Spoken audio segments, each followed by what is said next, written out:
Aujourd'hui s'ouvre un procès qui fait suite à l'affaire Denis Baupin. Mais ce n'est pas le procès de Denis Baupin, c'est un procès qu'il a intenté, notamment entre autres à Lénaïque Bredou, qui est avec nous. Bonjour. Bonjour. Et aujourd'hui, on va revenir sur cette affaire en compagnie de Lorraine. Alors pour comprendre ce procès, il faut revenir en mai 2016. Lénaïque Bredou de Mediapart, avec Cyril Gradiani de France Inter, sort l'affaire Denis Baupin. Denis Baupin, député de Paris, vice-président de l'Assemblée nationale, mis en cause par plusieurs femmes de son ancien parti politique. Donc cette affaire, c'est l'histoire d'un homme politique du parti Europe Écologie Les Verts qui est accusé par pas moins de 14 femmes de harcèlement sexuel et d'agression sexuelle.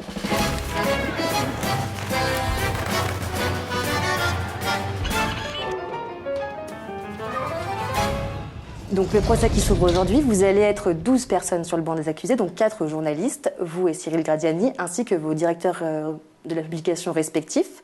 Est-ce que vous pouvez nous dire pourquoi vous êtes mis en examen? Donc le procès qui s'ouvre là est un procès en diffamation, c'est-à-dire Denis Baupin attaque les enquêtes qui ont été publiées sur Mediapart et sur France Inter en estimant qu'elles ne respectent pas les critères de la profession. Parce qu'évidemment, on va contester et ce qu'on va apporter un certain nombre d'éléments et beaucoup d'éléments pour expliquer qu'on a précisément correctement fait notre travail. Mais c'est ça l'enjeu, ça va être: est-ce que Mediapart et France Inter ont fait une enquête sérieuse sur les accusations portées contre Denis Baupin? Je le dis très clairement, j'affirme de toute ma vie n'avoir jamais commis de harcèlement sexuel ni d'agression sexuelle. En gros, nous, on doit apporter la preuve que nous avons fait une enquête sérieuse. Une enquête sérieuse, ça veut dire en ayant interrogé beaucoup de personnes, en ayant voulu avoir aussi, évidemment, la version de la personne mise en cause, ce qu'on appelle le respect du contradictoire dans le jargon. Sandrine Rousseau est une des actuelles porte-parole d'Europe Écologie Les Verts. Elle nous raconte ce qu'elle a vécu en octobre 2011 lors d'une réunion de préparation à la présidentielle de son parti à Montreuil.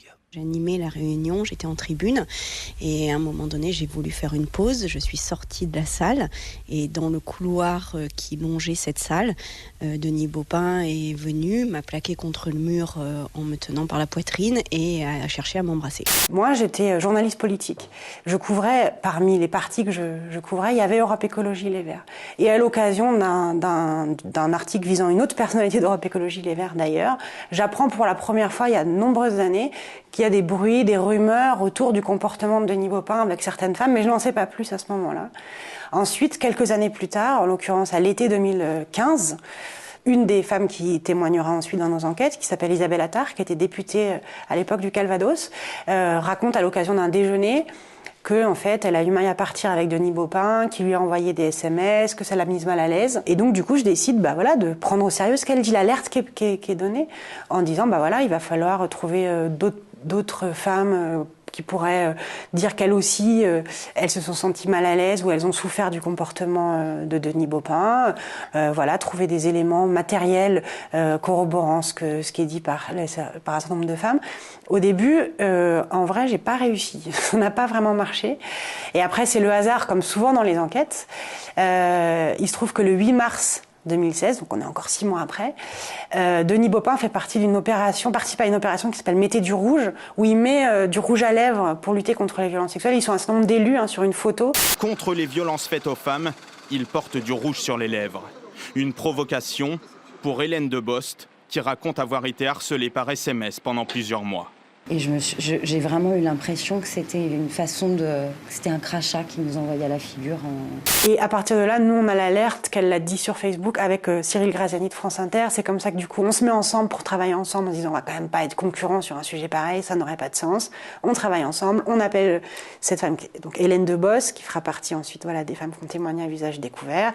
Et puis de fil en aiguille, on en trouve d'autres, on interroge plein de gens, plein de proches, etc. Et ce qu'on va montrer au tribunal, tout simplement, c'est tout ce travail-là. C'est-à-dire, pour vous dire, on a interrogé plus d'une vingtaine de personnes. Tout à l'heure, Denis Baupin a annoncé qu'il allait déposer 4 plaintes pour dénonciation calomnieuse contre vous.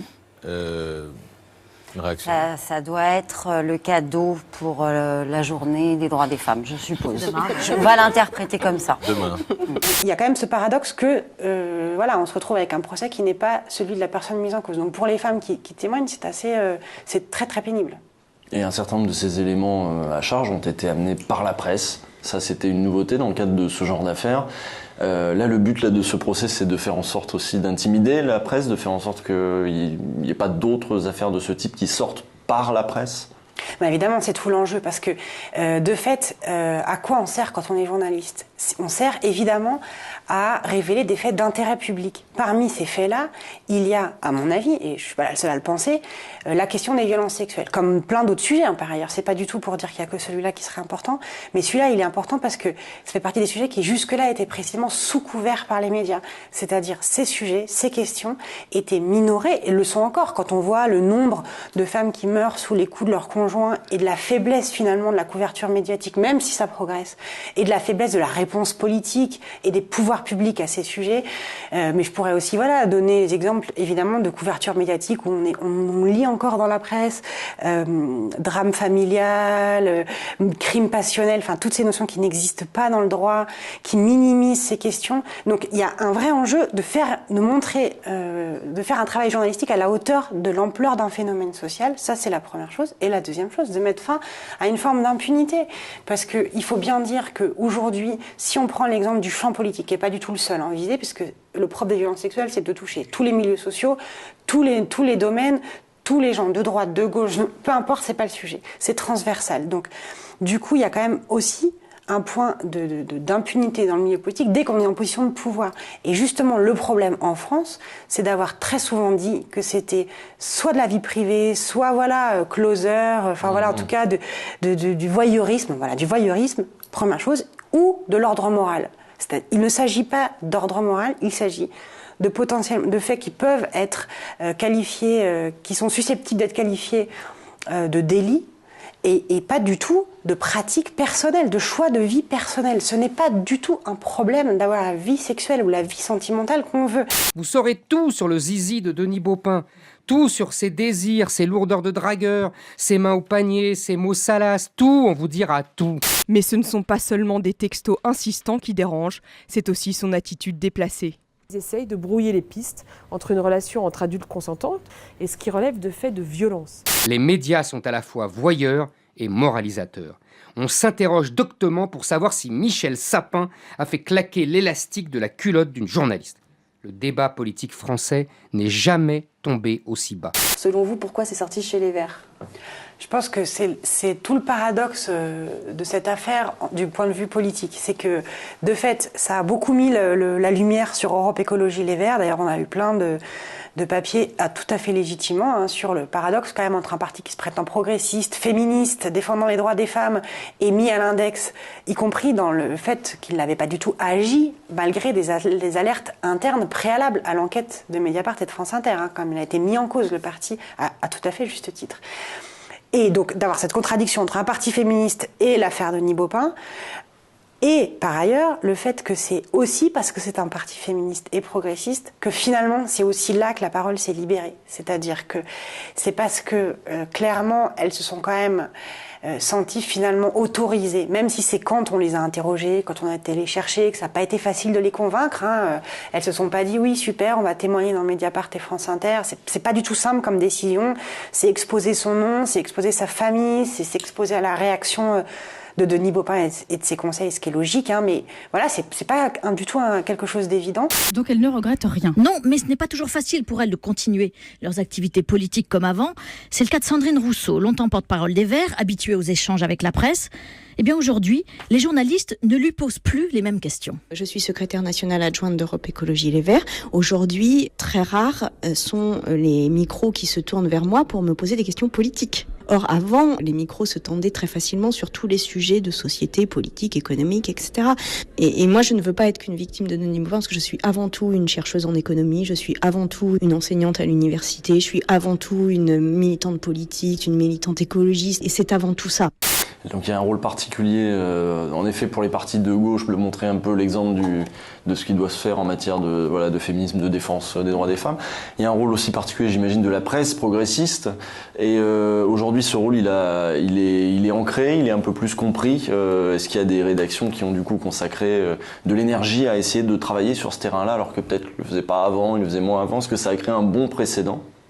sais pas si c'est l'affaire Denis Baupin qui a créé un bon précédent, mais en tout cas, l'affaire Weinstein aux États-Unis a quand même beaucoup aidé. Non, mais en fait, ce qui est intéressant, par ailleurs, toute proportion gardée, évidemment, à chaque fois, c'est des enquêtes de presse, en fait. Si on prend, parce que l'affaire Weinstein aux États-Unis, c'est une magnifique enquête de presse menée par le New York Times et le New Yorker. Et ça a clairement donné un signal d'encouragement aux rédactions partout dans le monde, mais aussi en France, où on a quand même vu plus de rédactions et de grosses rédactions mettre des forces, mettre des journalistes pour investiguer dans ces domaines. Bon, on l'a fait à Mediapart, mais c'était le cas aussi d'autres journaux pour continuer, pour le faire. Et c'est un combat, à mon avis, journalistique, encore une fois, de longue haleine. Et donc le procès, là, il est important, il est fondamental, c'est le premier du genre. Mais c'est sûr qu'en tout cas, à chaque fois qu'on a ces sujets, on a les mêmes arguments. On a... vous n'avez pas suffisamment d'éléments, vous ne pouvez pas faire ça, vous ne pouvez pas vous substituer à la justice, vous n'êtes pas des juges, vous n'êtes pas des policiers, etc., etc., etc. Évidemment, on n'est pas des policiers, évidemment, on n'est pas des juges, on est des journalistes. Cette objection-là, encore une fois, on ne la fait pas pour d'autres sujets d'enquête, parce que cette bataille, encore une fois, de crédibilité, d'utilité de la presse a été gagnée.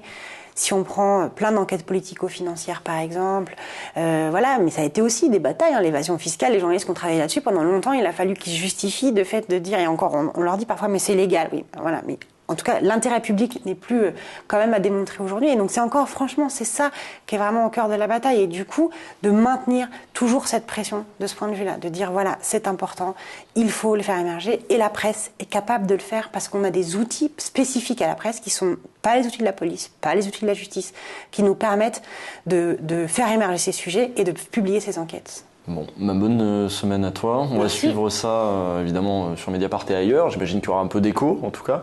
Merci de nous avoir suivis et à lundi prochain.